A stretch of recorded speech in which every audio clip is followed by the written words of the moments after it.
terrorist. Interesting what he said there about opening a door for regime change and for the people of Iran to get stuck in, essentially, when the time is right. I mean, we're a long way away from that, aren't we? I think we are. What's going on overhead. I think we're a very long way away from that, actually. I mean, we should remember that Donald Trump said that what happened in Venezuela is the model. That was perfect in his point of view, and perhaps unsurprising, given that there were no American servicemen and women who lost their lives. It generated a great deal of publicity. There may be some long-term commercial interest. I can see why he might consider it the model.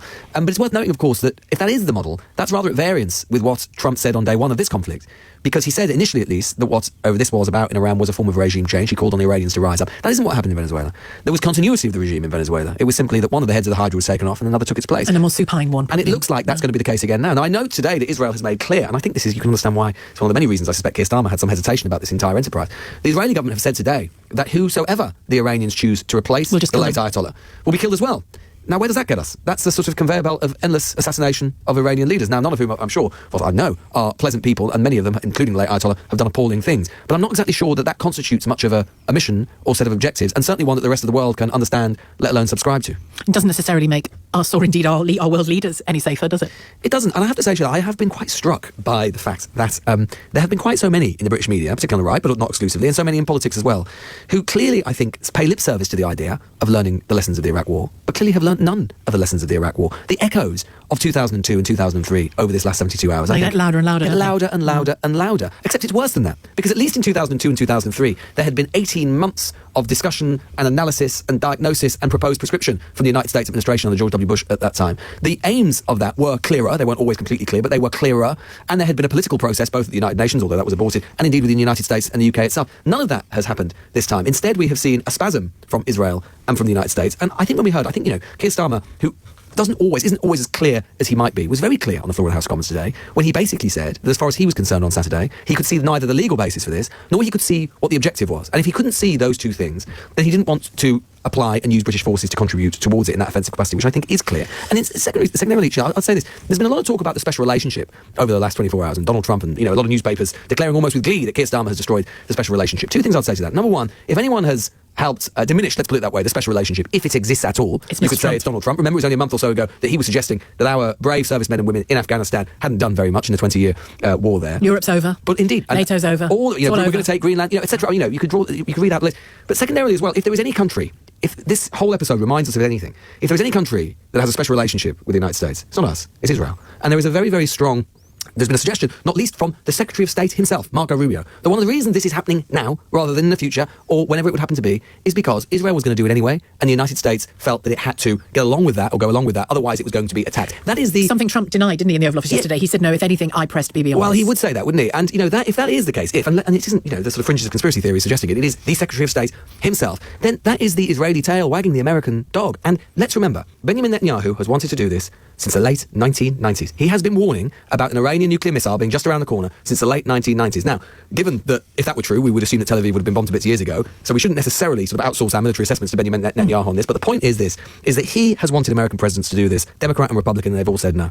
It seems to be that he has a unique ability to make Donald Trump do what he wants him to do. And I can understand in that. Men, aren't they? They are. And I can understand that is yet another reason that I can understand why Keir Starmer might have been a touch sceptical about the entire enterprise. Let me ask you for your thoughts on this. And it's something that, oddly enough, concerns me more than the nuclear question, because the nuclear question, obviously, it can feel very remote. I mean, none of us wants it to ever come about, but it can feel very remote. But what doesn't feel remote to me is the violent Islamism that at times has swept various parts of the world, not least in our own country as well, in certain terrorist attacks. There was a question, and I'm not suggesting the response to that is to do what's happening in Iran, but I do question whether we are, as a nation, alive enough to that threat. The question in PMQs today from Ed Davey about the IRGC. Yes. For people who, we say it a lot, for people who don't know what it's called, what it stands for, it's the Islamic Revolutionary Guard Corps. Thank you. A question about whether we should make it illegal in this country. There have been questions about the Muslim Brotherhood as well.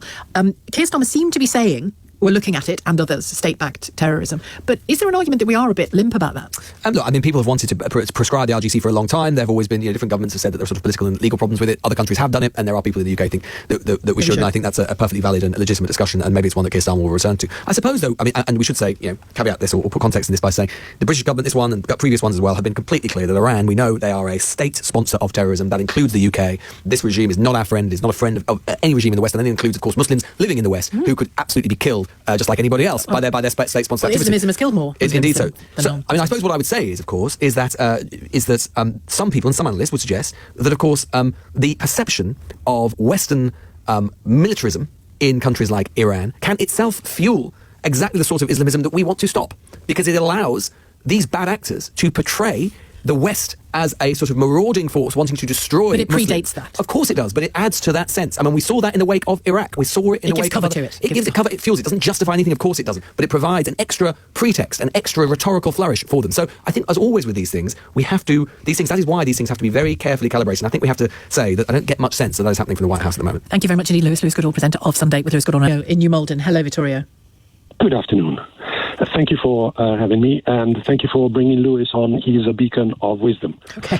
I was originally wanting to bring my contribution on the Churchill statement. Feel free, do both. But I would like to offer two more if it's possible. Yeah, of course. Let's start with that one. Yes, he should have been more Churchill-like, but reminding himself that Churchill spoke against the aggressors, and the aggressors here are not Iran, are United States and Israel.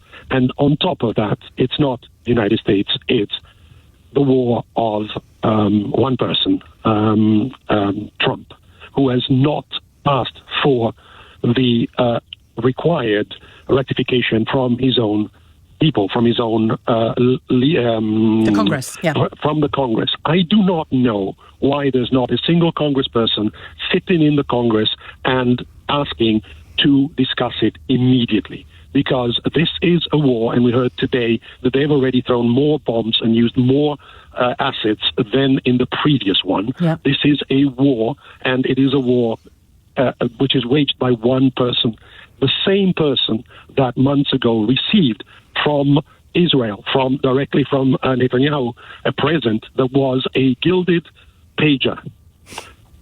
That made him accomplice to the largest operation of state-sponsored terrorism that has ever been. And you're alluding, for people who might not be clear, hang on, Vittorio, you're alluding to the pager attacks on Israel, Hezbollah, yeah? Yes. And that you can have whatever opinion you have on that. The fact that Netanyahu was so pleased with it to make a present of a gilded... Can I ask you? To accept can I ask you this? Can I ask you? Just tell you everything about what these two people are in cahoots. Let me ask you a couple of questions. On the Hezbollah attacks using the pagers, remember Hezbollah were, prior to October the 7th, they were clearly a foe of Israel, as Hamas were. But at the time of the pager attacks, which were long in the planning, but at the time of the pager attacks, the north of Israel was subject to endless missile attacks by Hezbollah in Lebanon. That's just a fact. So responding to it... Hang on. The person you interviewed, yes, and I understand their position. Hang on, it's true, yeah, and you accept it's true. Isn't, therefore, the pager attack an act of... it's a very startling act, but an act of self-defence, essentially an act of sabotage against those who would send missiles your way? We did it during the war. I think that anybody can read it the way they want. How do you read it? I read it as as it was said at the time by some observers, the largest state-sponsored act of terrorism. So it wasn't self-defense during a war whilst you were being attacked? Well, let's go to the moral part of this issue. Well, I'm not sure. Well, hang on. I'm going to push back on this. I'm not sure you'd be discussing the moral part of it if you were sitting in northern Israel and the missiles were landing on your head, would you? You would be thinking, can someone stop these missiles coming over to my part of the world? Yes, I would.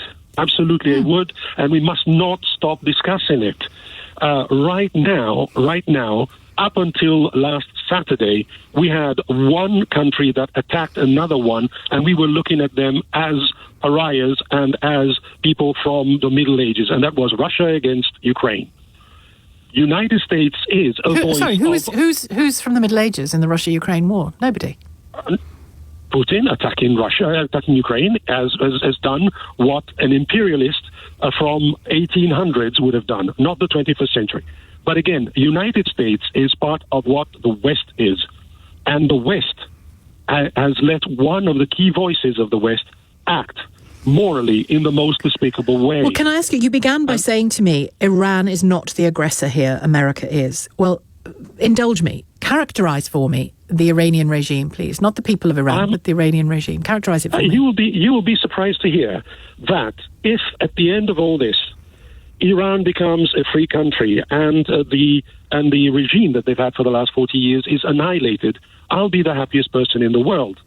But there are many, many other ways to go about it. And I'm going back to your question of what can we do. Let me give you two things that we can do in the UK and in the West that we can do immediately. The first one is we have a law that is called Magnitsky Act, and people in Iran could be submitted to it. I did a quick search on internet, and the list of Iranian people who are submitted to it is as long as one entry. Well, they're only. already under a very heavy sanction, aren't they? Yes, but we have this one, which is a law of the land, and it's one of the few laws of the land. All right, well, you didn't answer my question. Unanimously. You didn't answer my question. I asked you to characterise the Iranian regime, because I understand the point you're making about what America has done. I don't quite share your view, but characterise the Iranian regime for me. Like I said, vile. It's from medieval times when a religious power also becomes a non-religious political power and has all the tenets of the worst theocracies and dictatorships. But it has global jihadist ambitions that it has put a great deal of effort and power and money into, hasn't it? The moment the world is freed from people like that, it's a better world. How does that happen? For instance, starting by applying the laws to them, the laws that we have. We do not have a Magnitsky Act if we apply it to one Iranian out of 100 million. I think the Ayatollah and his pals would laugh in your face, Vittorio, with the greatest of respect, if you said to them, we're going to slap you with the Magnitsky Act. I really do. I mean, this is no time. I'm not denigrating that act. It's a really good achievement. But they are sanctioned to the hilt. And what do we do? I mean, I didn't like the tone of Hegseth's speech any more than an awful lot of people's speeches. Some of you did. Matt says, what a speech. We need people like this in charge. In the UK, this is fire. Proper people doing a proper job. No messing around. Exactly what the UK needs, says Matt. I don't agree with that in full. But I don't have the answer, but I do beg the question. What do we do about Iran, the Iranian regime? What do we do about it? What do we do about its ambitions? What do we do about its desire to obliterate Israel from the map and to kill anyone that gets in its way? What do we do about it? What do we do about it? I don't have the answer. Have a go. 0345 6060